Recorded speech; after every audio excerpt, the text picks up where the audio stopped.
Alright guys, so I did go ahead and split up nodes 5 and 10 into different videos. The information is just so jam-packed. I'm already going to be talking at a mile a minute to keep up with the footage. So we split that up to not overload people. And also the nodes are far enough away apart that getting this out to you now will help you get to node 10, hopefully by the time I get that video out. But without further ado, let's get into it. So what is our game plan? We're going to hunt for good RNG passives. There's no other way around it. Kate and Squirrel Girl passive triggers when they reach, any young Avenger reaches, 50% health. So what they're going to do is Kate is going to throw out a blind and a slow. Squirrel Girl is going to gain 30% speed bar, assuming you have the T4. And that's going to be how you survive this node. The amount of times you get to heal with Squirrel Girl, the amount of blinds and slows that go out on certain targets is going to be crucial in beating this node. What else we're going to do? We're going to hold key abilities for certain moments of the fight. I'll try and point them out as we go. We're going to stick to a strict kill order, and we're going to end the node healthy. Let's get into it. So first thing we want to do is we want to do a sack. Yeah, we're going to take all these lovely ladies out, and we're going to throw Black Bolt in there. And what we want from Black Bolt is just to pull the Zemo ultimate.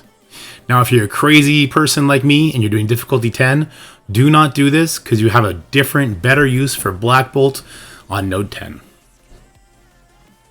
So, he ate the Zemo ultimate, which is great. We're no longer going to get slowed on spawn. And then Yo-Yo comes in with a special. That's good too. So now we'll go in with our real team. And a lot of people wanted to use Miles here. I found at the highest difficulties, Chavez really out-edges him because of her health percentage on the passive, as well as the targeted defense down. You can watch the kill order in the top right if you'd like to keep up. So even though Squirrel Girl's going to go before Taskmaster here, we're not going to use that heal until after the blinds go out. Otherwise, well, we just whiff it. Squirrel Girl's ultimate does prevent us from having to rely on Kate's passive for defense. Instead, we want it on offensive characters. We want it on Yo-Yo, so we're not dealing with that passive anymore, and Strange, so he doesn't flip our buffs. So you see on this attempt, I did get it on Yo-Yo, I did not get it on Strange. I did get one on Hela, which is still a good thing. And then, although we're going to follow this strict kill order in the top right, we don't want to do any splash damage to Greg if we can avoid it. So for Kate's special, I did target Taskmaster instead of OG Strange or Heartless Strange to make sure I didn't hit Greg. And then yes, another benefit for Chavez is that she does a targeted defense down as opposed to Miles's random defense down on turn. So here you go, we're just plugging away on Heartless, and we're going to get him down soon and move over to Strange. Yes, it is always useful to use Echo's special. Even if it's going to hit a Greg, it's very important because you just see that death pool. We avoided a lot of damage. She is a ticking time bomb, and we need to be able to control where the damage from her is coming from. More on that in a little bit. So there you go, that defense down coming in clutch. And you see the blind on Yo-Yo really helped us actually get through those two Doctor Stranges very quickly. So when Kate is charged, she gets charged from using her special, and then her ultimate puts down debuffs. You see, everything was resisted on Deathpool, which is pretty bad. We hoped to get an offense down and a slow on Deathpool like that, but we didn't. It brings up the argument if Kate would be a better skirmisher. I'm kind of leaning towards probably for the difficulty 10. Let me pause it here because this is important. Deathpool's basic... no, that's not right. Only Deathpool's basic can be reduced? No. Deathpool's basic and special cannot be reduced by offense down. Only her ultimate can be reduced. Because her basic, she cleanses and heals and then does damage. On her special, she actually throws it back at you and then does damage. The ultimate, however, can be reduced, so we want to time that. We're going to keep track of her ultimate cooldown, and every third turn when she does it, we're going to try and get an offense down on her. You saw in the previous turn, I did not use Squirrel Girl's ultimate because I knew I was still one turn away from the Deathpool ultimate ability.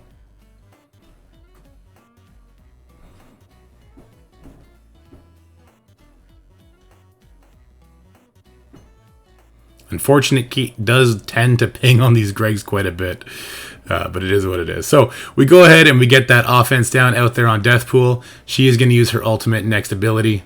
And just watch how much damage this does with offense down. So that would have really almost killed me, possibly killed me if she crit with it. So I want to make sure we're controlling that ability as much as possible. Unfortunately, Zemo and Yellow Jacket have a tendency just to die to splash damage. The next wave spawns in when there's less than 5 enemies on the field. So this can be a bad thing. This is also the reason why we don't kill Hela before Deathpool. The Greg counts as a person on the field, so we use this to our advantage. We leave the Greg, we kill Deathpool, and then we'll take out the Hela. But yeah, if Zemo and Yellow Jacket fall, it's pretty bad news.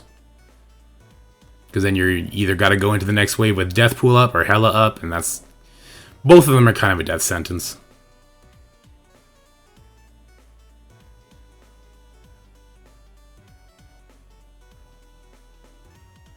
Deathpool is a tank, so you will be beaten on her quite a bit. And she does heal when you get debuffs on her after using her basic. So she's going to be bouncing up quite a bit. You'll see right now, I think I land this defense down. Maybe I'll land it next time, and then she's actually going to use it and heal up from it.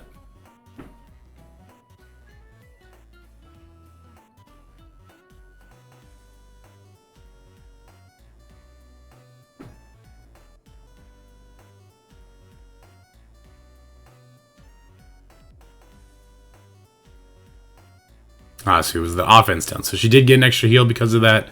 But it is what it is. Don't be stingy on those heals. It's very important to go into this next wave fully healed. So don't cheap out. Use the heal.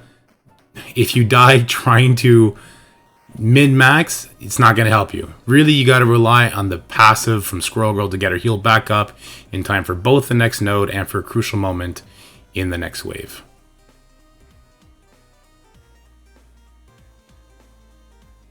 Okay, so Deathpool is now down, and we have 5 people on the field. If Zemo or Yellow Jacket kill themselves, which Kate just did with her passive, then we're going to get this next wave coming in. It's important you see I did not use Squirrel Girl's ultimate there, even though that probably would have killed Yellow Jacket and Taskmaster. I want to save that. I want to get that offense down on Sunfire and the 2 Elsa sisters. And also, having Kate's ultimate up with charge will be beneficial here as well. So you see I get 2 slows on both the Elsas, and that's pretty much why I'm going to win this node, because I controlled them with that 1 debuff alone. Now I'll throw out offense down for good measure, and now we're in control.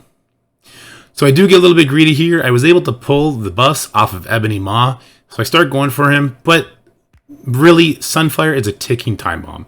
If he reaches his special, you are going to die. So I switch over to him and I start taking him out, and on difficulty 10, it was really hard for Chavez to land anything. So if you're pushing your roster to the limit, you probably don't want to be relying on that strip. But surely on this attempt, I should have finished off the Ebony Maw rather than letting him ultimate. But I wanted to show you guys proper practice.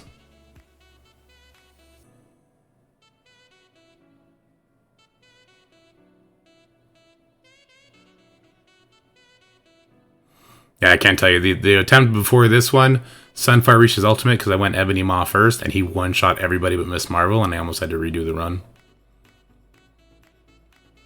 So, I do think you should kill Ebony Maw last here, but he's just going to die from splash damage.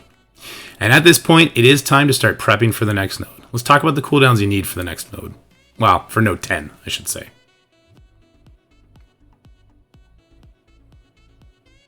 So the abilities you want to have ready. You want to have Kate Special and Ultimate, Squirrel Girl Ultimate, Echo Special, America Chavez Ultimate, and Miss Marvel, you don't need to have anything up. But you'll see here, I am in danger. I need Miss Marvel for the next node. I would love to be able to save all my cooldowns, but that's just not a good idea. So I go ahead, I use the Ultimate to give my Squirrel Girl some energy in case she's not ready. I do not use the AoE because I don't want to kill both, and I also want to go into the next node with Special. And then I will use Squirrel Girl Special here. It's very important that nobody dies and everybody leaves this node around 90% life.